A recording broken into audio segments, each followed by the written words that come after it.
하겠습니다. 요한계시록 4장 1절에서 3절입니다. 함께 하도록 합시다. 이 일 후에 내가 보니 하늘에 열린 문이 있는데 내가 들은 바 처음에 내게 말하던 나팔 소리 같은 그 음성이 이르되 이리로 올라오라. 이후에 마땅히 일어날 일들을 내가 네게 보이리라 하시더라. 내가 곧 성령에 감동되었더니 보라, 하늘에 보좌를 베풀었고 그 보좌 위에 앉으신 이가 있는데 앉으신 이의 모양이 벽옥과 홍보석 같고 또 무지개가 있어 보좌에 둘렀는데 그 모양이 녹보석 같더라. 아멘.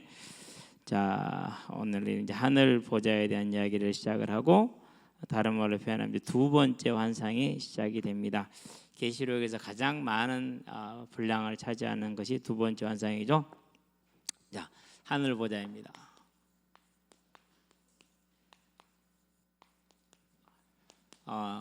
두 번째 환상은 이제 16장까지가 됩니다. 그래서 이제 중심이 되는 것이 세 가지 심판, 인과 나팔과 대접이죠.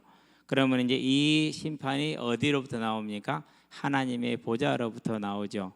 그렇기 때문에 오늘 이 보게 되는 우리가 이제 하나님의 보좌는 이 심판이 부어지는 것은 서론적인 그런 역할입니다. 어디서 오는가? 자, 그럼 이런 세 가지 심판이 오는데 마지막 일곱째 심판은 항상 재림의 모양으로 이루어진다. 인을 뗄 때도 그렇고, 그리고 나팔을 불 때도 그렇고, 대접을 쏟을 때도 그렇고, 그 마지막 일곱 번째 심판이 이루어질 때 17장, 18장, 19장, 20장에서 이 세상이 어떻게 심판을 받고 끝날 것인가에 대한 얘기를 합니다. 이게 이제 세 번째 환상이 됩니다. 자, 그러고 나면 이제 이 보좌로부터 이루어지는 그 최종적인 심판이 이루어지고 난 다음에는 어떻게 천국이 이루어질 것인가에 대한 21장, 22장의 마지막 네 번째 환상이 시작이 됩니다. 그래서 이 계시록 4장과 5장은 4장에서는 하나님 아버지에 대한 부분이고 5장에서는 예수님에 대한 부분을 환상으로 보는 겁니다. 그래서 이게 이제 나머지 끝날 때까지 모든 것의 서론이고 모든 것의 어떤 예표의 역할을 하는 것이고, 마지막 계시록 21장에 나오는 그 하늘 모양이 그게 뭡니까? 그 하늘 천국 모양이 바로 계시록 4장 5장에 나오는 겁니다. 그걸 이제 좀 더 자세하게 설명한 게 이제 21장이 되겠죠. 22장까지. 그래서 우리는 그렇게 전체적인 그림을 정리하는데 한번 이제 해보면요. 자, 이렇게 보좌로부터 뭐가 나옵니까? 이제 하나님의 심판이 나오겠죠. 예. 자, 그 심판이 어떻게 된다고요? 세 가지로 나온다고 했죠. 인하고 나팔하고 대접으로 이렇게 나온다고 그랬어요. 자, 그럼 이 심판의 일곱 번째 심판, 일곱 번째 인, 일곱 번째 나팔, 일곱 번째 대접 때는 그때 세상이 종말이에요. 다 모양이 같아요. 그 모양을 종말을 어떻게 표현했다고 이제 17장에서 20장까지 다시 표현을 하고 있어요. 그래서 17장, 18장, 19장 세상의 멸망과 그리고 바벨론의 멸망이 어떻게 이루어지는가. 바벨론은 세상을 상징하는 것이죠. 자, 이렇게 이제 보좌로부터 심판이 나왔고 그 심판의 끝이 이제 종말이 이렇게 기록이 됩니다. 그러고 나면 뭐가 이루어지겠습니까? 이제 천국이 이루어지겠죠. 그 천국이 이제 21장에서 22장 이렇게 보면 됩니다. 자, 그래서 오늘 이 4장과 5장에 나오는 이 보좌의 그 모습은 앞으로 이루어지게 될 모든 내용과 그리고 영원히 이루어질 것이 뭡니까? 서론이자 그러면서 또 예표이자 또 이렇게 서론적인 그런 모양이기도 하겠죠. 그래서 이렇게 이제 우리가 전체적인 그림을 딱 그리고, 그래서 보좌로부터 심판이 나왔고 그 심판이 종결지어지고 그러고 나면 다시 이제 보좌와 함께 영원한 천국이 이루어지는 그런 것을 이제 보게 될 것입니다. 자, 그래서 이 4장과 5장은 2장과 3장과 조금 다른 게 또 뭡니까? 이제 자, 7교회였죠. 2장의 3장은 7교회. 자, 이 교회는 무슨 교회입니까? 지상교회잖아요. 자, 그럼 하늘 보좌는 무슨 말이 그것은 이건 하늘 거예요. 그래서 지금도 이미 하늘에서는 뭐가 이루어져 있는 거죠? 하늘 교회가 이루어지고 있다라는 그런 것을 이제 말해주는 겁니다. 그러면 이제 조금 성경에 대한 지식이 있으면 그런 의미 들 겁니다. 죽은 것이 아니라 잔다라고 말할 때 그 잠은 뭘 말하는 것이냐? 육신을 말하는 겁니다. 육신을, 우리의 육신은 잠들어서 소멸되어지는 것으로, 그리고 새롭게 이제 깨어날 때 새 몸을 받고 일어나는 것이죠. 그러면 영혼은 전부 다 어디에 모여 있습니까? 다 여기에 모여 있습니다. 그래서 이제 그 모양을 누가복음 16장에서 이제 음부의 모양과 낙원의 모양으로 이렇게 표현을 했잖아요. 그래서 지금 모습은 낙원이다 이렇게 생각을 하면 천국 전 단계 낙원이다 이렇게 생각을 하시고, 그러고 이제 4장과 5장을 보면은 되겠습니다. 그래서 오늘 지금 간단하게 정리한 이것이 계시록 전체 남은 부분을 싹 정리하는 것이 됩니다. 그렇게 아시고, 자 천천히 한번 들어가 보는데, 먼저 이제 전체적인 것을 그려준 다음에 천국의 모습을 본 다음에 하늘 보자 모습을 보고, 그런 다음에 한 절씩 들어가는 게 좀 쉽겠죠. 이제 에스겔서에서 나오는 때는 위아래로 나와요. 하나님의 보좌와 바다와 네 생물이 아래에 있고 하나님의 보좌가 위에 있고 그 중간에 궁창이 이렇게 있어요. 그런데 계시록에서는 수평적으로 나와요. 뭐 이랬든 저랬든 상관이 없죠. 어쨌든 천국은 존재하는 거니까. 그래서 이 모습을 볼 때 이해를 위한 형상화이지 실제로 그런 건 아니다. 뭐라고요? 이해를 하기 위해서 형상화 시켜보는, 모양화 시켜보는 거예요. 실제로 그런지 어쩐지는 가서 봐야 알아요. 네, 그렇게 이해하시면 됩니다. 자, 일단은 중앙에 보좌가 있습니다. 하나님의 보좌가. 네. 자, 그러면 보좌에는 뭐가 있습니까? 이제 7영이 있습니다. 성령이죠. 그리고 예수님이 계십니다. 이 보좌에 누가 앉아 있고 하나님이 계시죠. 그래서 성부, 성자, 성령 삼위 하나님이 너무 가깝게 그려져 있네. 보좌에 이렇게 계신다라고 이제 저와 여러분 보면은 되겠습니다. 그래서 자, 계시록 1장 4절, 5절, 6절에서도 성부 하나님, 그런 다음에 성령 하나님, 성자 하나님 이런 식으로 설명을 했었죠. 삼위 하나님이. 계시록 4장, 5장에서도 이렇게 성부, 성자, 성령 하나님으로 설명이 되어집니다. 그렇게 저와 여러분들이 이해를 하고요. 자, 그런 다음에 뭐가 있느냐? 이게 이제 바다가 있습니다. 자, 성전에 보면은 우리가 이제 동쪽으로 놓고 이렇게 성전이 이렇게 있으면은요. 자, 그럼 그다음에 이제 물두멍이 이렇게 있잖아요. 이 물두멍을 말하는 거예요. 그 앞에 이제 번제단이 있겠죠. 이렇게. 그러고 이제 성전 울타리로 이렇게 딱 둘러져 있죠. 이렇게 이제. 항상 동쪽으로 향했으니까 이쪽으로 동쪽으로 생각을 하고요. 이 물두멍이 이 수정 바다를 지금 이제 상징해 주는 것입니다. 그래서 이렇게 세상 왕자에서도 왕이 딱 앉아 있으면은 바로 신하들 앞에 있는 것이 아니라 몇 단계 내려가서 그 아래에 이제 신하들 자리가 있잖아요. 그래서 입신양명이라는 것은 왕자 아래, 우리가 항상 보면 사극 같은 데 보면 그러잖아요. 왕이 앉아 있고 신하들이 쫙 양편으로 보이죠. 도열에 서 있잖아요. 그래서 이제 서서 이름을 떨쳤더니 그걸 입신양명이라고 그렇게 하는 겁니다. 자, 그러고 난 다음에 이제 이 바다가 있는데 그 다음에 네 생물이 있어요. 하나, 둘, 셋, 넷, 그 네 생물. 자, 사자의 모양을 하고 있고, 소의 모양을 하고 있고, 독수리의 모양을 하고 있고, 사람의 형상을 하고 있죠. 이 네 가지 형상을 가진 네 생물이 있어요. 자, 그런 다음에는 뭐가 있느냐? 24보좌가 있어요. 자, 24보좌. 자, 이 보좌에 앉아 있는 이들은 흰 옷을 입었어요. 그리고 면류관을 썼어요. 스테파노스, 경기에 이긴 자들에게 쓰여지는 면류관. 그러면서 그들은 하나님을 엎드려서 경배하고 있어요. 그런데 또 경배하면서 찬양하고 있어요. 중요한 내용을 다 써놓은 거예요. 앞으로 설명해야 될 내용을 다 써놓은 거예요. 이제. 자, 그 다음에는 뭐가 있습니까? 이제 우리가 흔히 이제 말하고 있는 이제 천사 천군이 있어요. 숫자는 셀 수 없어요. 천천만만이기 때문에 무한대로 많은 거예요. 무한대로 많은 천사 천군이 있어요. 시편을 읽다 보니까 어제자인가요? 어제자에서 그런 걸 봤어요. 하나님이 자녀들을 천사들을 보내서 둘러 진을 친다 이렇게 얘기를 하더라고요. 저와 여러분은 언제나 천사들이 우리를 둘러 진치고 있다는 것을 기억하시게 되기를 바랍니다. 예. 그래서 우리가 위기의 때는 보호하시기도 하고 때로는 보호를 안 하실 때는 거기에 따른 다른 뭐가 있는 거죠. 이제 계획이 이루어지고 있는 것을 언제나 우리 믿으면 돼요. 자, 그런 다음에 제일 충격인 거, 실은 저한테는 제일 충격이었던 이것이 이제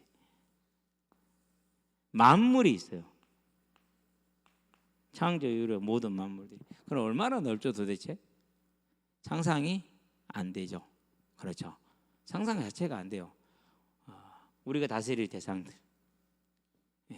우리가 다스리게 될 대상들. 그래서 그때는 여러분들이 막 바퀴벌레 보고 막 질삭팔삭 안 해도 돼요. 뱀 보고 막 뒤로 안 자빠져도 되고요. 호랑이 보고 막 주저앉고 그래 안 그래도 돼요. 호랑이 이리 와, 나 어디 좀 가 좀 타고 가자 막 이러면서 호랑이 수염보다 괜찮고 그래요. 이제 이런 이제 모양을 가지고 있다라는 겁니다. 이게 지금 이제 요한이 뭐로 봤어요? 눈으로 보았어요. 자, 그걸 설명하기 시작했습니다. 이 일 후에 무슨 일이냐 몰라요. 그냥 묵시문학에서 내용을 전환할 때 그냥 이렇게 쓰는 거예요. 내용을 전환. 이제 다른 얘기하자 이런 말이 그러니까. 자, 이 일 후에 내가 뭐라고 그랬어요? 보니 그랬어요. 자, 계시록 첫 번째 환상에서는 봤어요, 들었어요. 봤는데 일곱 금지서 다시는 못 보고 그 다음에 전부 다 듣잖아요. 어디에 편지하라, 어디에 편지 일곱 개 들었잖아, 그렇죠? 그러니까 첫 번째 환상에서는 그냥 일곱 초대 사이를 다니시는 뭐 예수님을 봤는데 그 이후로는 계속 모아서 음성만 들었어요. 그런데 여기서는 뭐 한 겁니까? 이제 보기 시작을 합니다. 이제는 청각에서 시각으로 넘어온 겁니다. 예수님도 보여주겠다고 말씀하십니다. 하늘에 열린 문이 있다 그랬어요. 여기서부터 우리가 하늘을 먼저 봐야 돼요. 유리 가가린이 소련의 최초 우주 비행사죠. 우주를 갔다 왔어요. 갔다 와서 하는 말이 뭐였어요? 하나님 없던데. 하나님은 영이시니 보여요, 안 보여요? 없어요. 자, 그럼 왜 하늘이라고 했을까요? 우리가 여기서 이 하늘을 알아보는 좋은 방법이 하나 있어요. 마태복음 6장이죠. 뭐죠? 6장 9절이 하늘에 계신 우리 아버지요. 하늘에 계신 우리 아버지란 말이 무슨 말이에요? 우리는 땅에 있고 그분은 하늘에 있잖아요. 요 차이를 쉽게 말해주기 위한 거예요. 하나님의 위엄, 영광, 종기 등등등등 요걸 말하는 거예요. 이 일을 하늘을 말하는 게 아니에요. 땅에 있는 것과 다른 존재, 창조주임을 말하는 거예요. 그걸 표현해 주기 위해서 하늘이라는 단어를 썼지 실제로 하늘 공간을 말하는 게 아닙니다. 자, 그래서 항상 이제 그렇게 이제 하늘이라는 단어를 쓸 때는 대부분 그렇게 크신 분이라는 걸 말하기 위한 겁니다. 하늘에 무슨 이면 열린 문 그랬어요. 자, 이 문은 뭐냐면은요 이런 거죠. 우리가 가다가 이제 다니엘도 그렇고 에스겔도 그렇고 뭘 보죠? 환상을 보죠. 그러니까 환상의 문이 열린 겁니다. 다른 말로 표현하면 계시의 문입니다. 우리가 생각하는 이 출입문 저런 것이 아니고 그런 계시를 보여주기 위해서 하나님이 눈을 열어주는 것이고 영의 눈이 열리는 것을 이런 식으로 열린 문으로 형상화를 시켰어요. 실제로 이제 우리가 시달려 봐도 그렇잖아요. 제가 이렇게 예수님을 믿고 나서 귀신하고 한참 싸울 때요. 그냥 자려고 딱 눕잖아요. 그러면은요, 이렇게 나는 분명히 눈을 감고 있는데 열려요. 보여요. 나는 눈을 감고 있는데 보이면서 내가 있는 방 공간이 지금 뭐 고시원이니까 사각형이잖아요. 직사각형. 근데 그 직사각형 공간이요 바뀌어요. 소용돌이 치는 듯 하면서 전혀 새로운 공간으로 딱 넘어가요. 그게 열린 문이라는 게 그런 뜻이에요. 그러니까 자, 사도 바울이 뭐라 그러죠? 내가 몸에 있었는지 밖에 있었는지 모르겠는데 뭘 봤다 그랬죠? 3천층의 하늘을 봤다. 계시를 보여주기 위해서 하나님이 눈을 열어준 거예요. 이게 사도 요한은 뭐가 열린 겁니까? 영의 눈이 열린 겁니다. 그것을 열린 문이다라고 그렇게 표현을 한 겁니다. 자, 열린 문인데 내가 들은 바 처음에 내게 말하던 나팔 소리 같은. 자, 계시록에 보니까 1장 10절에 그 처음에 말하던 소리가 나오죠. 1장 10절에 보니까 뭐라고 말합니까? 자, 나팔 소리 같은 큰 음성을 들으니 그랬잖아요. 이 음성이 이제 다시 난 겁니다. 나팔 소리처럼 큰 음성이 났어요. 누구 음성이냐? 제가 이제 조금 더 점검을 해야겠는데 계시록을 쭉 공부를 하면서 주석을 쭉 읽어보면은요 앞에서 이렇게 말해놓고 뒤에서는 저렇게 말해요. 앞뒤가 안 맞은 경우가 간혹가다 있어요. 확실히 어렵기는 어려운가 봐요. 근데 나중에 계시록 22장에 가면은 요한이 천사를 보고 경배하려고 엎드려요.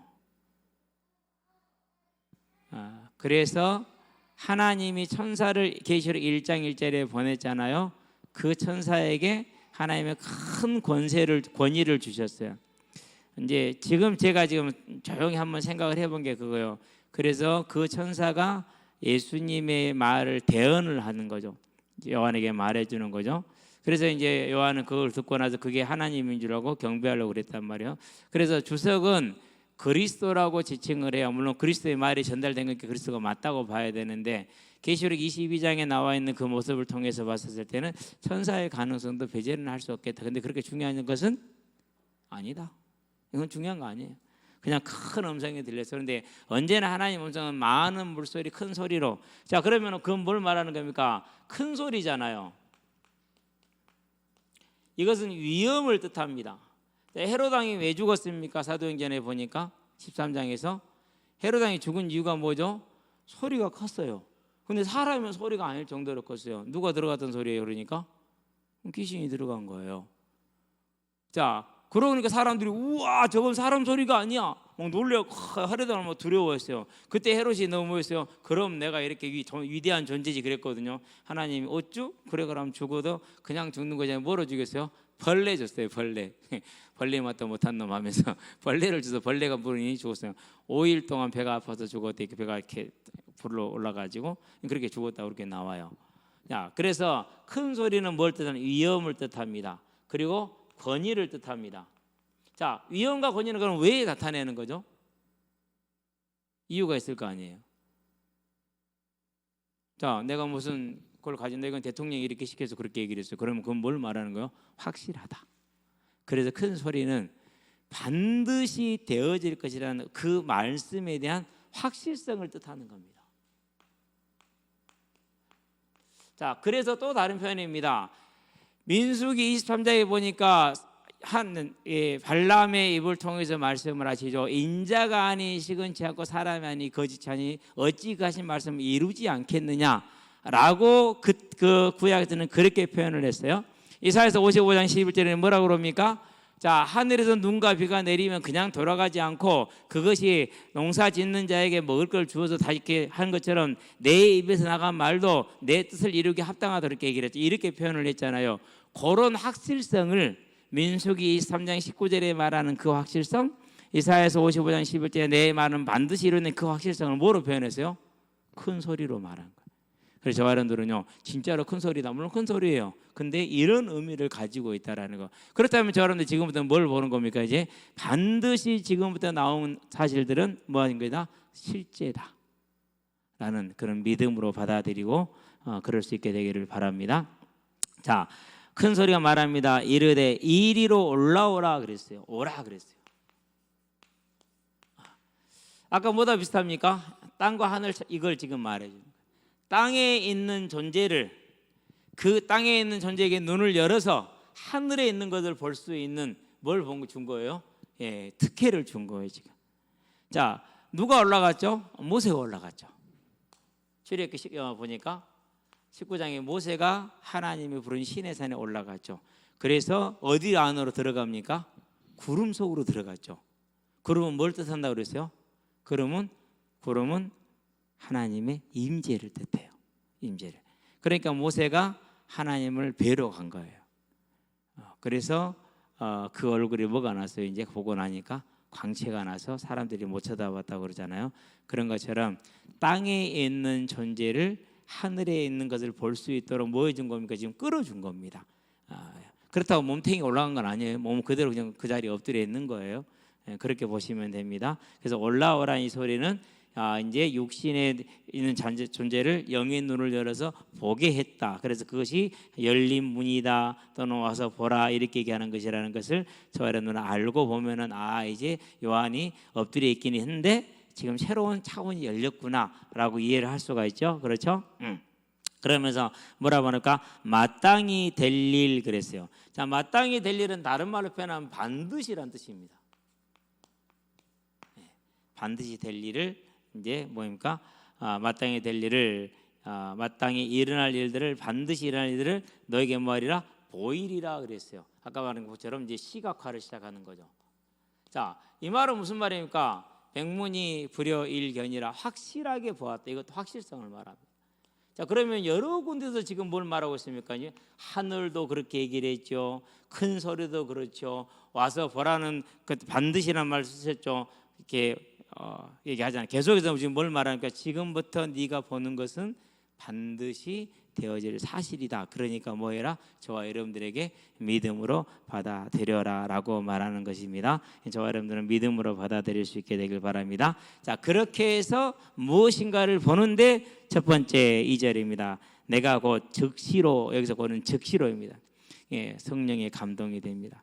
저와 여러분들이 복 중에 복이 뭐냐면요, 하나님께서 우리에게 이 눈을 열어주는 거예요.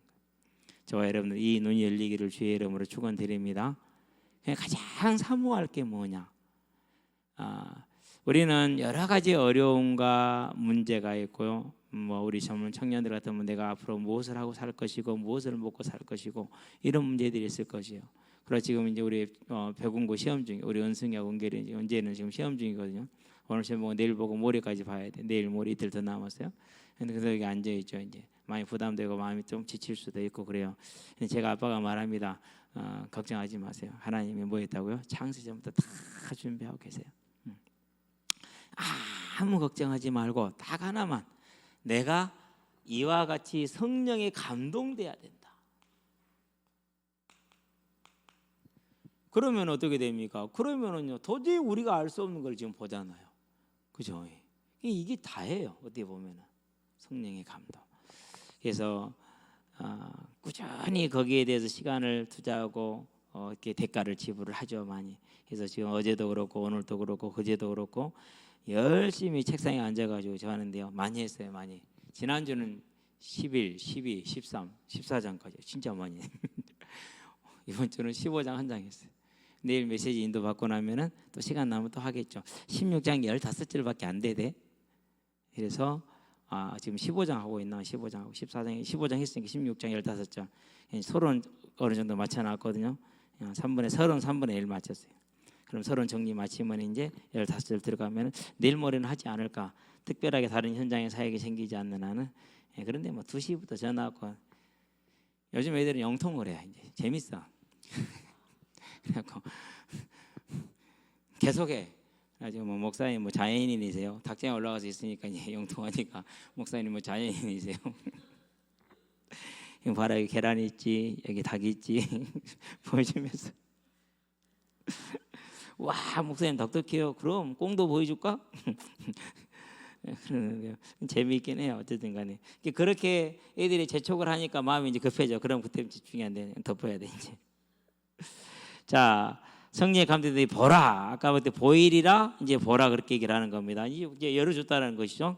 저와 여러분들도 이 눈이 이 시간 열리기를 원합니다. 하늘의 보좌를 베풀었고 그랬어요. 하늘의 보좌를 베풀었다. 하늘이 얼마나 높죠? 하늘을 하나님의 보좌로 썼다라는 얘기는 뭘 말합니까? 아까도 말했던 것처럼 하나님의 뭘요? 위엄과 권세. 상상이 안 가죠? 그렇죠? 그러니까요, 우리가 이 땅에 사는 날 동안에 염려도 많고 근심도 많고 속썩일 일도 많고 그래요. 내 뜻대로 되는 것도 많지 않고 그렇거든요. 근데 저와 여러분들이 하나님의 자녀라는 건 뭘 뜻하냐면요, 그런 일이 있다 할지라도 내 신분에는 이 하나님의 이용과 권세 크신 하나님이 나를 뭐하고 계신 거예요? 나를 탁 안고 계시네. 자, 그런데 그 안에서 내가 언제나 염려하고 근심하고 제 모습이 그렇거든요. 그런 걸 보고 있으면은요, 참 멀었다. 아마 주님 오실 때까지 멀었다 이런 생각이 들어요. 저와 여러분들이 염려가 있고 근심이 있고 조바심이 난다 할지라도 하늘의 보좌를 베푼 분의 품 안에 있다는 거 잊지 마시게 되길 바랍니다. 누구 품에 있다고요? 아니, 하늘의 보좌를 베푼 분, 그분 품 안에 저와 여러분이 있다니까요. 우리는 그 안에서 뭐합니까? 염려하고 근심하고 엎어지고 뒤집어지고 감사하죠. 그 밖에서 그러면은 진짜 문제입니다. 근데 우리는 그 안에서 그러고 있잖아요. 그게 얼마나 복된 겁니까? 그런 복을 저와 여러분이 받은 줄로 믿습니다. 그래서요, 언제든지 간에 그렇게 마음이 염려가 올 때 근심이 올 때 항상 이걸 보아야 돼. 그래서 하나님의 보좌가 하늘에 있다. 그만큼 능력과 권세를 가지고 계신 분이라는 거죠. 그래서 하늘에 계신 우리 아버지요, 그렇죠? 땅에 있는 우리하고 완전히 대비가 되는 절대자, 창조주, 전능자라는 겁니다. 자, 그 보좌에 앉으시니 그랬어요. 앉으신 이를 본 겁니다.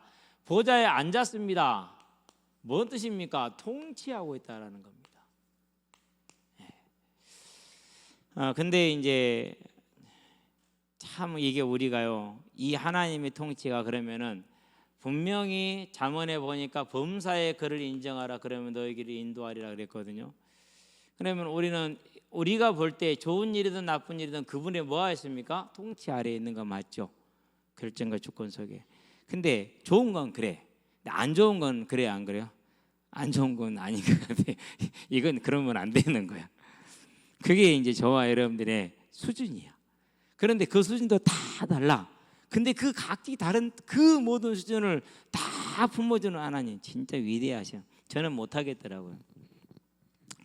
예, 평일에는 그래도 나아요. 주말 되면 이제 아이들이 좀 많잖아요. 그럼 새 팀을 가잖아요.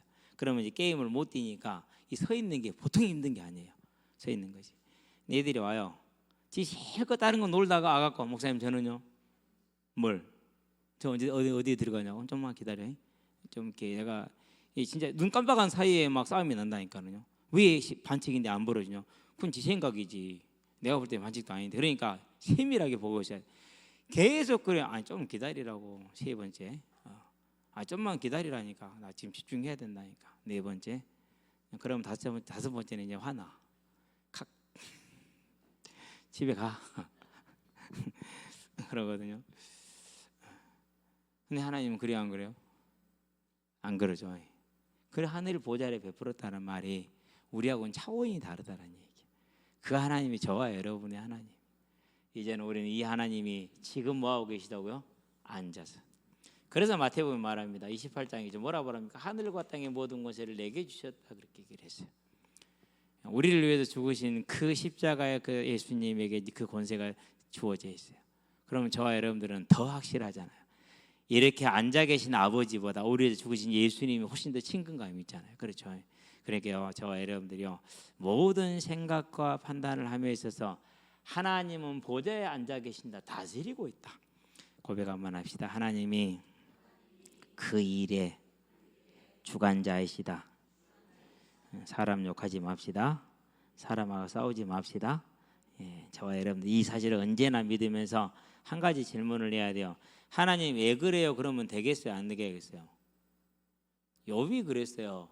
하나님 왜 그래요? 나 잘못한 거 아무것도 없는데. 하나님 괜히 그러는 거네 지금. 그래야 혼났잖아요. 그때는 뭐 하라고요? 하나님이 나를 위해서 아들을 내어주신 분이 이렇게 하신 데는 내가 참말로 무슨 자녀다? 말 안 통하는 자녀. 무슨 자녀? 말귀 안 알아듣는 자녀. 맞다니까는요. 얼마나 말귀를 우리가 안 알아들으면 맨날 하나님 나한테 왜 그래요 그러잖아요. 하나님 이럴 수는 없어요. 아니요. 그만큼 저와 여러분들이 우리 새끼들 말 안 들 때 속 타요 안 타요? 속 타잖아요. 내 자신이 하나님께 이렇게 속 타는 존재라는 사실. 한번 고백해 볼까요? 하나님 죄송해요. 고집이 좀 세요. 좀 미련하기도 해요.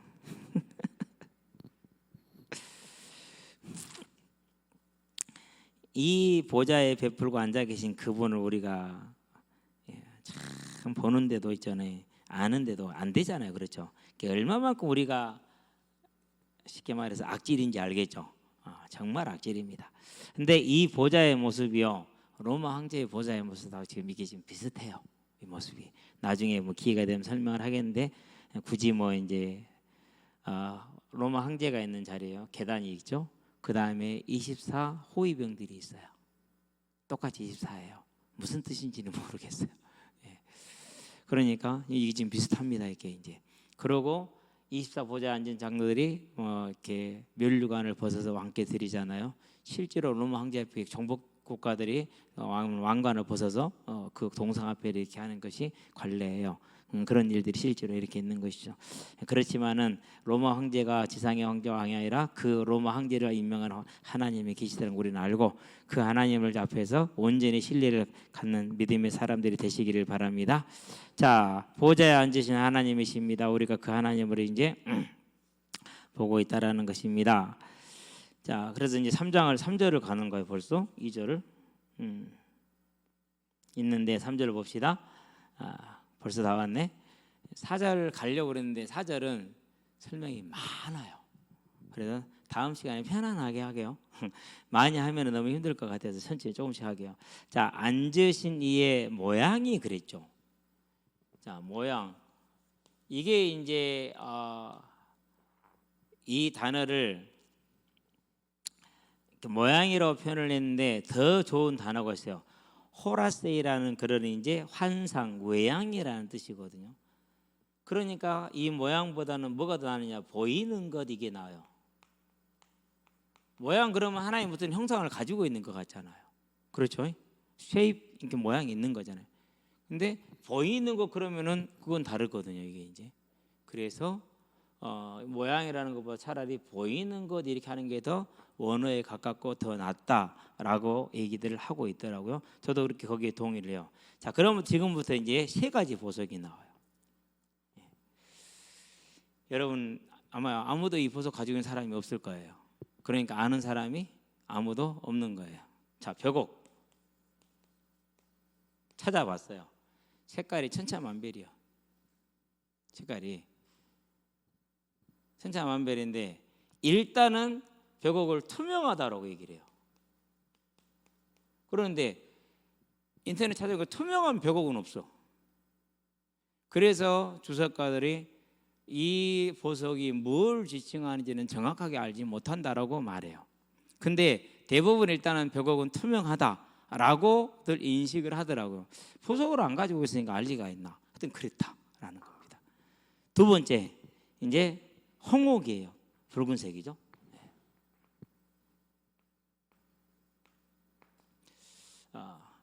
이제 이건 붉은색을 띠고 있어요. 이건 투명하지만 홍이 안 쓸게요. 이제 그런 다음에 녹보석이에요. 녹보석은 이제 무슨 색인지 알겠어요? 이제 녹색. 보석인데 녹색이게 녹보석이지 뭐 이렇게 됐어요. 근데 여기에다가 이 투명하다는 거 붓고 그리고 녹색이라는 것이 의미를 부여를 해요. 근데 제 개인적인 생각은 그래요. 12보석을 붙였는데 무슨 홍만호 이렇게 다 붙였거든요. 그런데 그 12보석을 해석한 적은 한 번도 없어요. 이스라엘 12지파가 이와 같이 존귀하다.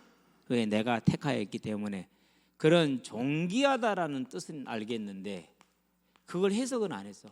그런데 여기서 이렇게 해석들을 하더라고. 그래가지고 투명하니까 하나님의 순결함과 거룩하심, 붉으니까 하나님의 진노, 심판의 진노, 녹색이니까 영광과 위엄, 이런 식으로 해석을 하는데 그걸 어디서 끌어온 거예요? 그냥 일반적인 생각으로 이제 그 적용을 시킨 거잖아요. 그렇죠? 그러니까 여기서 뭐가 생기는 거예요? 지멋대로가 뭐해지는 거예요? 가능해지는 거예요.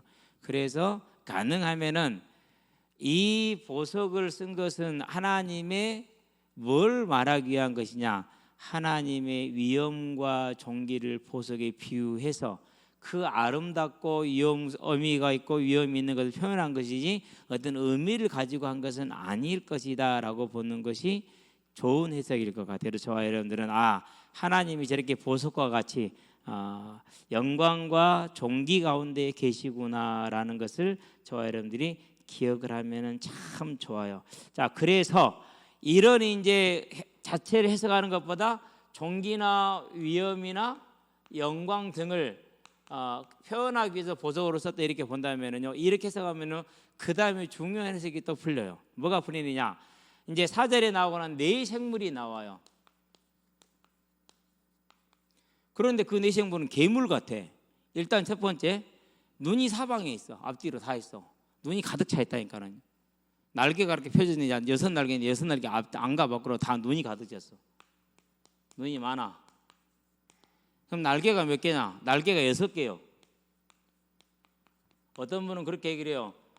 천사가 영적인 존재인데 뭔 날개가 필요하냐? 예, 실제로 날개가 있는 것은 아니다라고 얘기를 해요. 근데 많은 분들이 이제 뭐 저는 천사를 본 적이 없으니까 근데 가능하면 안 보는 게 좋습니다. 예, 대부분 귀신이 와서 장난하기 때문에 이제 이렇게 이제 눈이 많다 뭐 6개 이런 게 쭉 나오거든요. 이것이 이제 이건 뭘 뜻하는 거냐? 이것들이 하나님의 성품을 나타내는 것처럼 이러한 것들은 그 천사들의 사역의 특징. 이것을 이렇게 이제 형상화돼서 표현을 했다라고 해석을 해요. 근데 그게 맞아요. 그게 가장 합당한 해석이 되거든요. 그래서 저와 여러분들은 하나님이 이렇게 아름다운 보석과 같이 그런 영광과 존귀와 위엄을 갖추신 그런 모습으로 보이는구나. 그럼 우리가 그분을 배울 때는 얼마나 대단한 것일까라는 그런 이제 기대를 가지시게 되길 바랍니다. 그래서 이렇게 해서 이제 첫 번째 뭘 봤습니까? 이제 저 영광의 보좌를 앉으신 분을 우리가 지금 본 겁니다. 저와 여러분들은요, 이 앉아서 통치하시는 분이 이리 변함없는 영광과 위엄과 존귀와 능력을 가지고 저와 여러분을 뭐 하고 있다고요? 오른손으로 붙들고 있음을 절대 잊지 마시게 되길 바랍니다. 그래서 이 땅에 사는 날 동안에 일이 잘 될 수도 있고 안 될 수도 있어요. 근데 절대 속지 말 것은, 자, 서만학교에는 책망이 없이 칭찬만 있었잖아요. 근데 뭐라고 말했습니까? 핍박과 가난을 안다 그랬어요. 환난과 가난을 아느니 네가 실상은 부유한 자라, 이렇게 얘기를 했어요. 그렇다는 얘기는 무슨 말입니까? 사도 바울이 뭐라고 했어요? 일체에 풍부에도 처할 줄 알고 가난에도 처할 줄 알았다 그러면서 고린도 11장인가 빌립보서 한 얘기고, 고린도에 가니까 뭐라고 그럽니까? 배고픔과 굶주림과 이렇게 또 뭐 먹지 못하고 자지 못하고 평생 고생만 하잖아요. 그렇죠? 그렇다면은 예수 믿는 궁극적인 목표와 목적이 뭡니까? 물론 다윗의 시편을 보면은요, 이 땅에 사는 날 동안에 많은 어려움들을 토로를 해요. 그런데 그 어려움을 토로한 게 나중에 보면 전부 다 메시아와 영광이 돼요. 저와 여러분들은 예수를 믿는 것이 여러 가지 표현으로 할 수 있겠지만은 하나님께서 우리에게 뭘 허락하신 것을 예수를 믿는 가장 큰 이유라고요? 생명, 곧 부활이라는 거 항상 잊어버리지 마시게 되길 바랍니다. 그래서 마태복음에서 16장에서 그리스도임을 밝히신 다음에 뭘 말했습니까? 이걸 말하십니까? 그거요.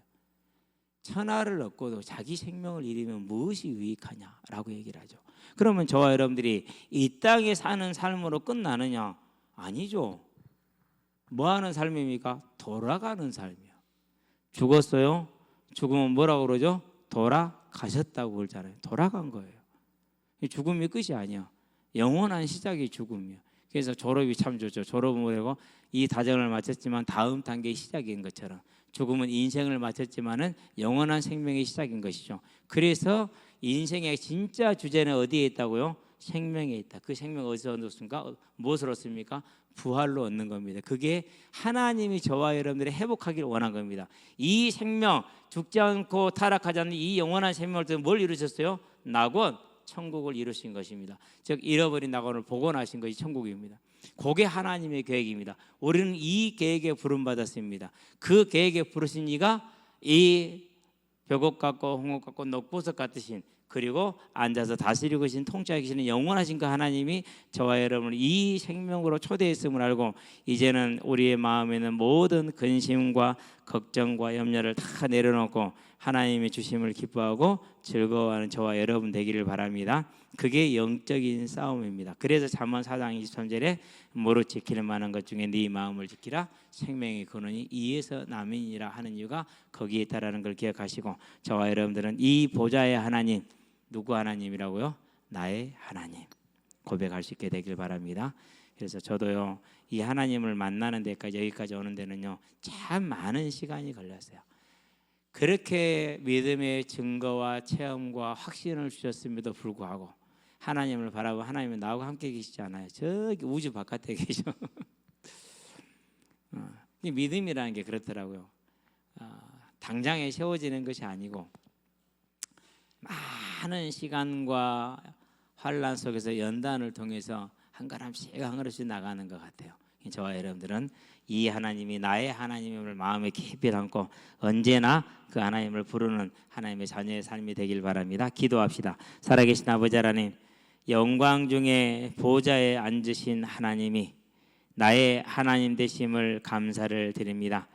하나님의 보좌에 들린 그 무지개가 하나님의 아름다움과 영광과 하나님의 언약의 확실함을 표현해 주고 있사오니 하나님, 이제 우리가 이 하나님을 바라볼 때마다 나는 연약하고 나는 부족하고 나는 믿음이 없어도 하나님이 나를 택하사 믿게 하셨으므로 하나님의 자녀가 된 것과 나는 못해도 그의 은혜와 긍휼이 풍성하심을 따라서 나를 붙드심으로 내가 간구할 때 들으심을 알고 이제 언제나 하나님의 품에 나와서 우리에게 있는 육신의 문제를 구하기도 하게 하시고 우리가 또 우리 삶에 있는 어려운 것들을 구할 때도 하나님 나무라지 마시고 책망치 마시고 다 들어주시며 그런 것들 하나하나를 통해서 하나님 우리가 허락하신 이 생명과 이 부활이 얼마나 아름다운 것이고 얼마나 소망할 만한 것인지를 알게 하사 우리의 믿음이 하나님을 기뻐하며 즐거워하며 소망하며 감사하며 찬양하는 믿음으로 세워질 수 있도록 인도하여 주시고 붙들어 주시기를 그리스도신 예수의 이름으로 기도합니다.